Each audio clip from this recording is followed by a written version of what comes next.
Hello everyone, this is Caleb Simpson, and you're watching my walkthrough for The Legend of Zelda, Breath of the Wild for Nintendo Wii U and Switch. In this particular video, we're going to be getting the remaining pieces of the rubber set and upgrading it a whole bunch, so it'll be awesome. And we're also going to be upgrading several other armor pieces as well, so you can look forward to that. I'll be showing you great places to farm for all the materials so you can get them up to tier 3 really fast. So first of all, what you want to do is warp over to the Shai Uta Shrine, which is at the Wetland Stable, where you want to hunt down Seema. Now, she can be found doing her equestrian duties outside, tending to the horses, and during the day, but if she's not there, she can be found inside either during night, or especially when it's raining. And it rains in Faron quite often, so it's quite likely that you'll find her there. Anyways, speak with her, and she will give you the Thunder Magnet quest. Now, this isn't a shrine quest, and it's totally optional, you don't have to do it, but the reward for this is one of the pieces of the rubber set, so I'd highly recommend you do it. It's also super easy to do, and it's really close to a shrine, so it's very easy to teleport here and do it real quick, so you might as well. And all of the rubber pieces are super awesome because even just having one piece will reduce incoming lightning damage by 1 whole heart, which is a pretty big boost. So if lightning damage is the only thing you're worried about and the physical portion of it doesn't matter, even at rank 1, it's just amazing. So anyways, what you want to do is you want to change the time of day to make it so it's not raining if it is. And then you can climb the middle, I think. I'm actually not 100% sure if you can or not, but it's just kind of awkward. What you want to do is probably climb the nearby hill and then use that to sail to the top of the stable instead. I'm thinking that somebody had some kind of cruel sense of humor. Anyways, you can fix this by simply using magnesis on it, or you can empty out one of your inventory items and then pull it out that way. And regardless, once you remove the woodcutter's axe, you can return to Seema. This will complete the Thunder Magnet quest, and then she will then give you the rubber helm. Some quests like this are just kind of nice. Like, you just don't have to do hardly anything. I mean, it's just so good. It's so right next to a shrine and everything. You can get it really fast. Just nice, you know, just being able to check that off the list and get one of our really good items. So this will complete the Thunder Magnet quest, and just so you know, I did get the rubber tights in a previous video back when I was getting a bunch of armor in Faron. So you can refer to those videos if you'd like to see how I did that, but it's at Kalora Lake, and you just place a metal weapon on top of the Kukunata Shrine, and it will shatter it because it's like always stormy up there. It's easier to get up there if you have the Zora armor in particular. But anyways, I did that in a previous video. I'm not going to talk about it more in this one, but that is the only rubber piece that I'm not getting in this particular video. Now, just a quick note, by the way, on screen is I did swap out my torch because there was one nearby. I mentioned this earlier in the walkthrough, but all of the stables in the game have the woodcutter's axes and the sledgehammers and the torches. There's two of those things randomly at different stables. And so different stables have different things, and you come back every blood moon and grab stuff from them. So just so you know, if you know the locations of various things at stables, you can swap them out every once in a while. Or if you need one, like you just, oh man, I really need a sledgehammer or whatever. If you know some locations, you can just go grab them. But just so you know, you can find all 3 of those in Kakariko, and I think that's overall a smarter place because it's so common. You go back there all the time to upgrade stuff and swap out or get your spirit orbs or whatever. So I just think it's a smarter thing overall. So next, warp on over to Ridgeland Tower and continue on towards the northwest to reach Thundra Plateau. Now, as soon as you get there close the first time, this will then initiate the shrine quest that is titled The Trial of Thunder. Bum, bum, bum. So spooky. Now, as long as you're here, by the way, you should try and get some of these swift violets, and you can always just shoot them with arrows, and they will plop down. You can just pick them up right off the ground, which is super nice. Swift violets are pretty rare, and you don't see them around very much, so as long as you're in the area, I would recommend it. You can also use a sniper bow to make it a little easier. Anyways, this area is always in a thunderstorm when you get close to Thundra Plateau the first time, until you complete this shrine quest. It will always have thunder, similar to the shrine I was just talking about over at Kalora Lake as well, by the way. But there's also a bunch of Octoroks here. You're probably going to want to kill some of them because otherwise they'll just follow you around forever, which is super annoying. A couple different ways you can do that. You can use arrows, otherwise you can also blow them up with bombs, as long as you make sure you only detonate it after they show themselves. As a quick reminder, as long as you're killing Octoroks here anyways, Octoroks tend to drop random fish when defeated, and as a result, they can potentially drop some really random fish. So if you're looking to get some sizzlefin trout or a stealthfin trout or one of those electric ones, whatever those are called. You know what I'm talking about. Voltfin trout, there you go. So those ones, those really rare ones, some of the easiest places to get them is actually from Octoroks in places like this. There's a bunch of Octoroks around, so rather than just running past them after you defeat them, it probably would have been smarter if I had actually inspected them. Now, I'm actually not worried about those rare fish because I've already unlocked at least one of each one of those, so I'm not worried about it myself. So for this trial, we are gathering various spheres. Now, a lot of you are probably going to try climbing, which is pretty rough. Now, the hardest one to climb is definitely the dragon head statue that is to the north. So here I'm showing how to do so if you would like to do that. What you want to do is climb underneath the dragon head itself, and then this will allow you to stay out of the rain for most of it anyways. And then what you want to do is definitely wear the climbing gear if you have access to it, because that would make it a little bit easier. But basically what you want to do is stay under the head so you're out of the rain for a majority of it, and then start circling around to the side so that you can climb the last little bit of the distance. So what you want to do when you're climbing in the rain, as a reminder, is you can always do it. If you don't have the climbing gear, you do 3 handholds and then dash, and then you'll slide.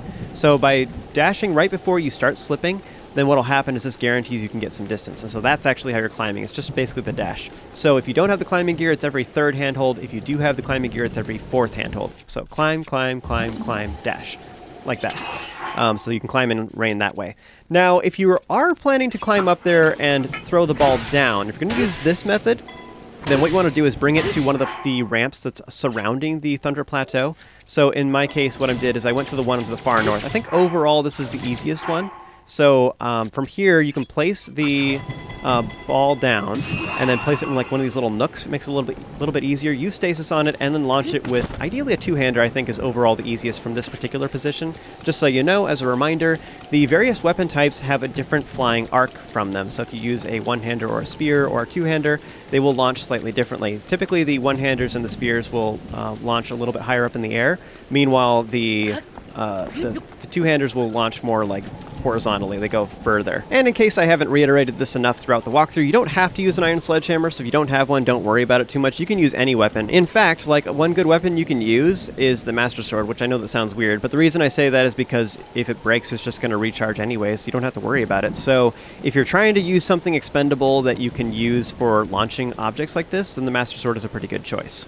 The other outer statue that has a sphere on top of it is the statue to the far east, and you can get to it pretty easily. This one is a lot shorter, so it's much easier to climb, and in fact there is a ramp leading up to it, which makes it pretty easy to get most of the distance up to it, so it shouldn't be that hard to climb. So I showed the harder one climbing it earlier, but the other method of getting them down is to use stasis on it.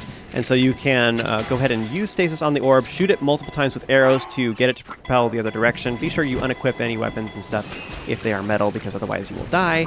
Pick up the arrows that fall to the ground, and then grab the orb and bring it back to the platform. Now, as an alternative, just so you know, rather than removing it from the statue itself, like, what is our goal here if we're going to be using stasis to get it up? We're trying to actually just get it as much elevation as possible, such as these giant platforms they start out on, you know what I'm saying? So if you're going to be climbing up it, then you're actually better off to just use stasis on it from up here, and then you can hit it directly. So you can use a 1-hander would probably be my best bet in this case. I used a guardian weapon just because, even though it doesn't have very much durability, I'm doing that because it's not electric, whatever. It won't get zapped with lightning, so I can use this safely.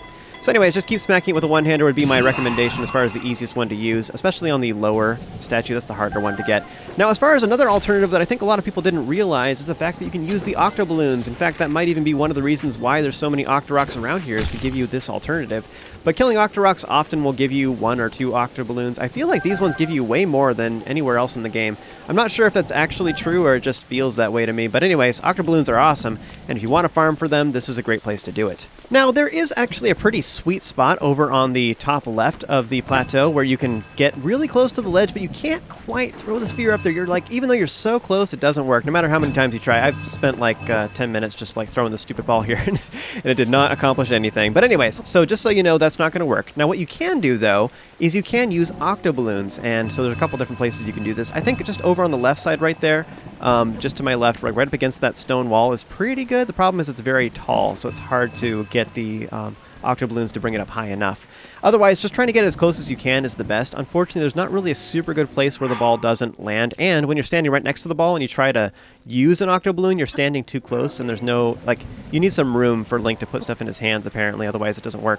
I tried facing away, it doesn't really work very well. What I found that works a lot easier is actually just to place something else in the way temporarily. Now, you can throw items on the ground, you can use weapons, you can use whatever you want. I think the easiest thing to use, though, is a square bomb, because it doesn't roll away. So if you place a square bomb ahead of time, and then stand on the other side of the bomb, when you drop the sphere on the other side of it, then what will happen is this will prevent the square bomb from running away, just enough so that you can like keep the ball in place. So there you go. Nice. Isn't that super sweet? So it may not be the most elegant thing in the world, but if you would like to make this sphere do a tingle impression, you can go ahead and whip out a couple octoballoons. Now my recommendation though would be to do more than one, and the reason for this is because it doesn't get enough height with just one of them. You need to do multiple. Now at this point, if you can get it to get enough height, you can use stasis on the sphere and then shoot it with an arrow to get it over the ledge. Now one quick comment about doing this, by the way, is the fact that you want to make sure that the octoballoons will break before stasis wears out. So you shoot it with arrows to get it to go the direction you want, and then you need the octoballoons to be broken. So if you're worried about it, you can also just shoot the octoballoons to make them pop early, so that way you're guaranteed that it's not going to be a problem. So regardless of which method you choose, then once you get the red and orange-ish yellow orb up here onto the Thundra Plateau, then you want to go ahead and complete the rest of the puzzle. There's only one more orb that we have to gather, and that is the green one, which is on top of the green pillar. Now, ideally, you can either climb or you can use stasis on. I'd recommend stasis, a little bit faster and easier. You want to shoot it with 2 arrows, though, because of the angle that we're shooting it from. It isn't going to fall off with just one, unlike the previous orbs. So shoot it with 2 arrows to make it fall down. And then just watch out too, because there is a rusty sword that is next to the platform, and if you're too close to it, it will suck up the lightning nearby, and that can shoot you, which is scary. Also, fun fact, if you shoot the green orb from the back, it will just land right in the slot, which is where it belongs anyways, so that's kind of nice. You don't have to worry about it too much. But yes, you do have to make sure it lands perfectly. In my case, it like got really, really close, but it didn't quite make it all the way in. So anyways, that's sort of sad. So go ahead and pick it up and put it in. Just so you know, the green one has an eyeball symbol on it too. So for those of you who are colorblind or whatever, that's another way that you can figure it out. So the green one has like an eye shape on it. The red one has a swirly in the middle of it. And then meanwhile, the purple one has like an S shape. The orange one has like a flowery shape with like, or like a star with flowers. Petals like sticking out the side. I don't even know how you describe this thing. Anyways, just know that all the orbs and the related pillars have symbols that will designate where they belong. It always kind of makes me happy when I play games and I see stuff like that, because like, I mean, I don't have to deal with colorblindness, you know, so, but it always makes me like, oh yeah, like it makes me happy that a game is totally playable for somebody who doesn't have that option, you know, so it just makes me happy. Like, it's just such a subtle thing, a quality of life thing, but yeah, it just makes me like glad that more people can enjoy this awesome series. You know, one last obscure strategy you could use for this is the fact that you could magnesis the balls off of the ledge. Now, you can't use magnesis on the balls themselves, but you could bring a metal object all the way over here. I think you could even just throw down a metal weapon and you can magnesis it, or even just that rusty sword that's nearby too, and you could use that to knock the balls off of the platform. Now, again, I don't really think that's super helpful for the ones that are on the statues outside the ring, because those ones, in my experience, it's better off to just use stasis on top of the statues themselves and get them directly onto Thundra Plateau. Is a lot easier, in my opinion, rather than launching them from the ramp. But whatever you want to do there, that's another potential option, is using magnesis to solve this puzzle as well. If you really want to go crazy, you could bring something else, like a metal box or a minecart here. You can use that instead, but I think that's way overkill. Now, as soon as you enter this shrine, you know what to do. You want to go ahead and blow up all the blocks, and then over on the right side there is a chest that is on top of a nearby pillar. Now, once you have broken all the blocks that are nearby on the floor, this will then reveal a metal block that you can use magnesis on to knock down the chest. Although I think that's actually a metal chest itself. I think you could just magnesis it directly. Regardless, go ahead and do that if you wish. And then behind the wall of blocks that you just blew up, there's actually another one you can blow up that will reveal a chest containing the rubber armor. Sweet! So with that, we now have all 3 pieces of the rubber set, which is awesome. And next, go ahead and blow up the remaining blocks. You only have to blow up one side, though. It doesn't really matter. You don't have to get all of it.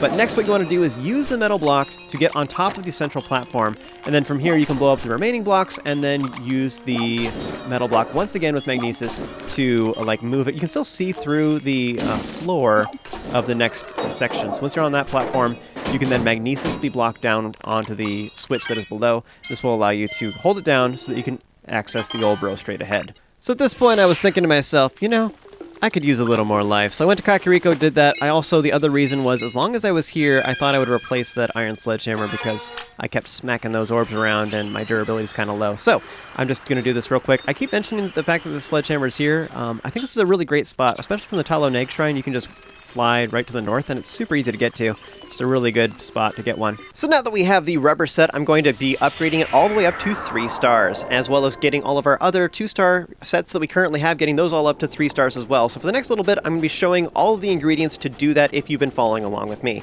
Now, something I've been thinking about with this walkthrough is Breath of the Wild is just such a huge game. We have all these armor sets, and I've been placing all these pins on our map for best farming locations for things, and I just feel like there's a lot of repetition, and it's kind of just really bogged the walkthrough down and really slowed down the process. So I feel like it's just gotten kind of convoluted and overly complicated, and I don't like it. So I'm kind of going to abandon my old system, and I'm going to do something new. I'm going to talk about only new stuff moving forward. If you would like to see how to get the best farming stuff for especially the armor upgrades, instead I'm going to redirect you to individual guides that I'm going to release that are separate from the walkthrough that I'm going to be releasing over the coming weeks, and I'll try to have links to those in the description. So moving forward, if you'd like to look at some of the lower tier ingredients that I'm not covering in this particular video, or higher tier ingredients that I'm not covering in the walkthrough, that's where those resources are going to be located moving forward. But I think that'll be a much better system overall. So I'm just going to only show the new stuff that's happening in the walkthrough, like what's going on right now, and then if you're following along with me, that's great. Otherwise, if you want to see stuff in more detail, refer to those links that are going to be in the description for more details on each individual armor set.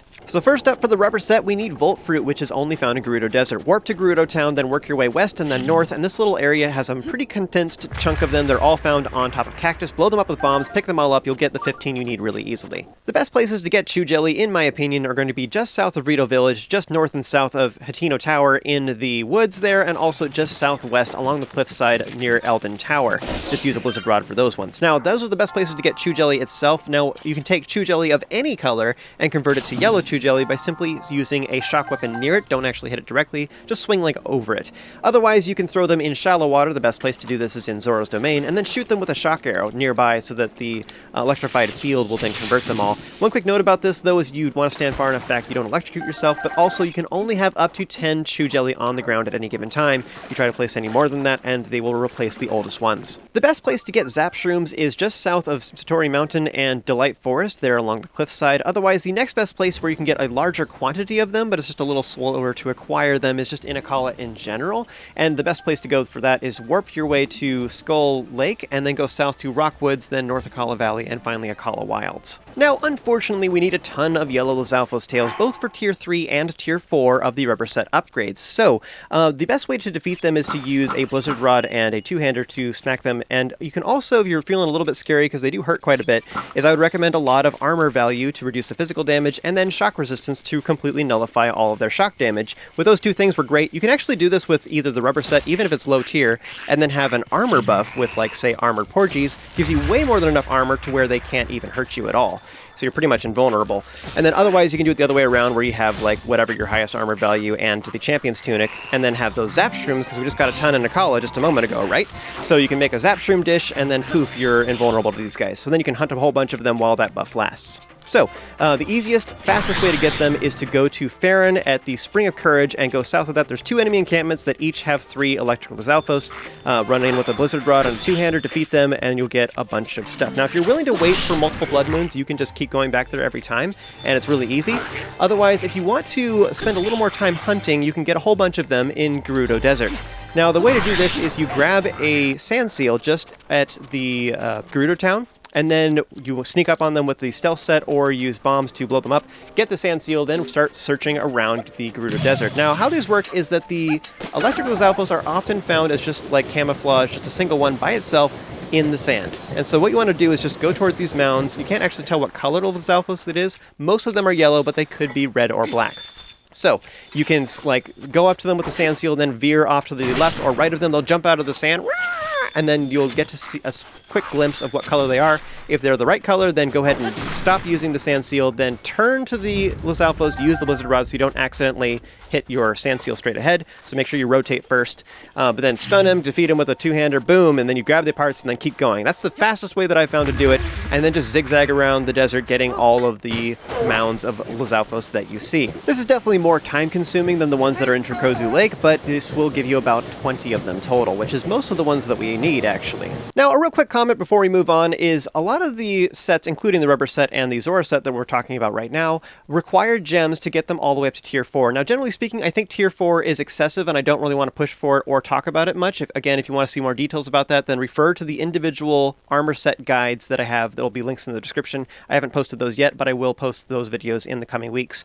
But anyways, those will be available eventually. So I don't really want to talk too much about tier 4, but just as a quick comment, if you want to start doing that, most of the tier 4 upgrades for the various armor sets require gems, and it would be smart to start accumulating those gems now so that when you're finally ready to upgrade them, you have all the materials you need. So the fastest, most efficient way to do that, in my opinion, and also the easiest, is to hunt Rare Talus. Rare Talus will give you a high quality and quantity of gems whenever defeated, and the 3 easiest ones are found on the left side of the map. These are right next to warp points. They're also easy to defeat because of the location of the gems on their bodies. So these guys will give you all kinds of really good loot, so if you start killing them now every blood moon, you will steadily accumulate all the gems you need. So that would be my recommendation for getting opals over time. Now, as far as Lizalfos tails, you get those from higher quality, regular non-elemental Lizalfos, such as black would be ideally the ones you're trying to get. So those are often found in a bunch of different places. You'll actually see several of them in Gerudo Desert. This map is not entirely accurate, but there's a lot more there than what's shown on here. They're mostly in the enemy encampments, but also out in the desert camouflage as well. So you may have killed a few of those when you were hunting for yellow Lizalfos tails earlier for the rubber set. But otherwise, other great locations for them. You can get them in Heber, you can get them in South Gerudo Highlands, and also at the Katakar Shrine is a great place. Otherwise, you'll find a bunch of them in Hyrule Castle, and we're going to be going there in just a few videos and getting a whole bunch of them. So I wouldn't worry about this particular ingredient too much. You'll get the horns and talons at the same time, don't worry about it. Now, the more tricky ingredient that we're trying to find is hardy bass. These are often found at the base of waterfalls, just so you know. Now, I would highly recommend if you have one, go ahead and throw it on the ground and take a picture of it, set it as your sensor object to make this next part easier. Now, the best place in the entire game to get it, in my opinion, is at the Kuka Nata Shrine at Kalora Lake. You want to hop down and go to the bottom of the waterfall, and there's like 5 of them right there, and then a couple more that are swimming around in that same little pool. Now, also as a comment, there is some in Floria Bridge, and your sensor will be going nuts about those too. I highly recommend you ignore those ones because they're not worth your time. They're super awkward. We have better places to go. For the second best place, warp to Hitino Tower, go to the southeast, just south of Furley Plateau, is a small pool that has 5 hardy bass in it. You can see it on your map pretty well if you know where to look. For the third best place, you want to warp over to Rota O and then work your way southwest and then hop down into the base of the waterfall where there is a bunch of hardy bass, hyrule bass, and stamiko bass. So at this point, I also did a quick run to get some Ice Keys wings. We need 15 of them to upgrade the climbing set up to tier 3, and we also need 33 of them to upgrade the Desert Bow outfit up to tier 2 and tier 3. We don't actually have that particular armor set unlocked, but I will get it in the next few videos. So I'm just getting a bunch of Ice Keys wings so I can upgrade it once that time comes. Now, in my experience, Ice Keys are often found alongside other enemies, which makes them kind of annoying because they're just getting in your way, and then like you have all these other enemies to deal with. It's kind of a big waste of time. So I think you're better off going to one of the locations I have marked on my map here. So at Mount Lanayru, that one, for example, is just amongst other enemies, but it's so close to a warp point you can just get them real quick and then nope on out of there. Meanwhile, a lot of the other locations I have marked are enemy encampments where you'll find somewhere between like 4 and 8 Ice Keys, and each one of those drops between 1 and 2 Ice Keys wings. So you could end up with like at least 8 wings at each one of those locations at least, so it doesn't take too long before you've actually stockpiled all the ones you need. So the overall best place to go to get hot-footed frogs, in my opinion, is actually at the Urch Plain Pool, which is just east of Monyatoma. Grab all the Luminous Stone, then grab the Fleet Lotus Seed and hot-footed frogs that are in the pool itself, just to the east. Now, this is overall the best location to farm, in my opinion, because you get a bunch of other ingredients at the same time. However, it's not necessarily the most efficient for hot-footed frogs specifically. If you want to get some more of those, then other locations I would recommend would be in Korok Woods, right next to the Master Sword. There's a bunch of them around there. Use your sensor to find them, but they're just kind of scattered around. There's like 1 or 2 around a lot of the trees there, so there's quite a few you can get that are pretty easy. I think that's kind of all you really need. If you wait for a blood moon and go to those same locations again, you'll have all of the hot-footed frogs you need. But if you want some additional ones to knock it out right now, some other locations I can recommend is Rallis Pond near Zora's Domain, and also Kopanga Village Ruins, which is inside Lanayru Wetlands. Next, to get the stealth set up to tier 3, we need some silent shrooms, which you can go to Hickley Woods, which is just south of Kakariko, to find all those. Super easy spot. And then just west of that and south of the Dueling Peaks Tower, there is Dea Village Ruins. Now, there are 2 wells here where there's 5 Sneaky River Snails in each one of them, so grab those. And then just south of that in Farash Hills, there is some more Sneaky River Snails, as well as some Sunset Fireflies if you don't have all those yet either. Next, we need some Silent Princess, which is used for the stealth outfit, but also for the Champion's Tunic that we're about to upgrade to Tier 3. You can find those all around all of the Great Fairy Fountains and also around the Master Sword and on top of Satori Mountain next to the Sakura Tree. Alright, so just note at this point that I upgraded the 5 different armor sets. For looking at the individual requirements and the locations of all of the ingredients, you can refer to my individual guides for each one of the armor sets, and I'll have links to those all in the description. I haven't actually released those videos yet, but over the coming weeks I'm going to be steadily doing that, so just make note of that fact. But I think that's going to be a better way for people to find the resources they're looking for moving forward. So for the walkthrough, just a disclaimer, I'm going to be trying to just do kind of like what I did for this video. I'm going to talk about new stuff, the things that are currently relevant if you've been following along with me thus far, and then I'll redirect people to the other appropriate resources if they're missing something that they haven't seen in this particular video. So I think that's going to be a better way of going about it moving forward, because I don't really want to waste people's time, but also provide enough valuable information for you guys. I just feel like I've done all this research, and I'm a valuable resource at this point, so I want to share that knowledge with you guys in an efficient manner. So my plan moving forward with this walkthrough is I'm going to be showing how to get everything up to Tier 3, just because I only think that up to Tier 2 is really necessary. I just don't want to get one-shot by enemies if I suddenly switch to the stealth outfit or the climbing set or whatever. I just don't want to die instantly, you know? As long as I have enough armor I can survive, then it's fine, and I can switch back to my combat set. But anyway, what I'd recommend you do is get your combat set, whatever you're going to use for that, something high armor value like the Champion's Tunic and a couple other pieces or whatever, or a full damage set like the Ancient set, get that all the way up to Tier 4, and then everything else can be either Tier 2 or Tier 3. Tier 3 isn't that bad if you know where to go. So if you have all the good farming locations already figured out, Tier 3 is actually pretty manageable and it doesn't take that much time investment. So I'm showing how to get up to Tier 3 in the walkthrough. For Tier 4, refer to those individual guides I was talking about. Alright, and lastly, you want to swing over to a shop and sell any old equipment that you don't need anymore, such as that warm doublet. I know you've served me well, warm doublet, but you're out of my life. Get out of this inventory system so I don't have to scroll past you all the time. I have a pet peeve about scrolling past stuff.